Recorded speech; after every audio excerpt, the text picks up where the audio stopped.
ഏറ്റവും കൂടുതൽ മഴ ലഭിക്കുന്നത് എവിടെ? അടുക്കള ഭാഗത്താ. അടുക്കള ഭാഗത്തോ? അവിടെ ഷീറ്റ് ഇട്ടിട്ടില്ല സാറേ, കൂടുതൽ അവിടെ കിട്ടുന്നേ. എടാ, കേരളത്തിൽ ഏറ്റവും കൂടുതൽ മഴ ലഭിക്കുന്നത് എവിടെ? കേരളത്തിലല്ലേ എന്റെ വീട് ഇരിക്കുന്നേ. ഇനി അഥവാ ഞാൻ ഇനി പോയി എവിടെ ഇത് ലഭിക്കുന്നതെന്ന് നോക്കാം. അമ്മ മഴയെ തുറക്കുവോ, ഇറക്കി വിടുവോ, എങ്ങനെ കണ്ടുപിടിക്കും? അത് സത്യമല്ലേ പറയാം. ഇറങ്ങി വാടാ, ഇറങ്ങി വാടാ. കാരണം ഞാൻ എപ്പോഴും ഞാൻ അങ്ങോട്ട് വരുമല്ലയോ. ഒരു പ്രാവശ്യം സാർ ഇങ്ങോട്ട് പോയി, എന്തായാലും നല്ലതിനല്ല. ഞാൻ ആവശ്യക്കാരനായി പോയില്ലേ, ഞാൻ അങ്ങോട്ട് വരാം.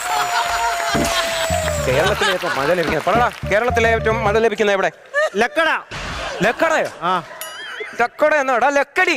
ഞാൻ ആരെ അടി പോടിയെന്ന് വിളിക്കുന്നത്. ഞങ്ങളുടെ അമ്മ അങ്ങനൊന്നും അല്ല എന്നെ പഠിപ്പിക്കുന്നത്. പിന്നല്ല. ഇനി ഹിസ്റ്ററിക്കകത്ത് എന്തെങ്കിലും സംശയം ചോദിക്കാണ്ടോ? സാറേ, എനിക്കൊരു സംശയമുണ്ട്. എന്താ പറ. എനിക്ക് സംശയം ചോദിക്കുന്നവർ ഭയങ്കര ഇഷ്ടമാകില്ലേ? ഈ വാസ്കോ ഡ ഗാമയുടെ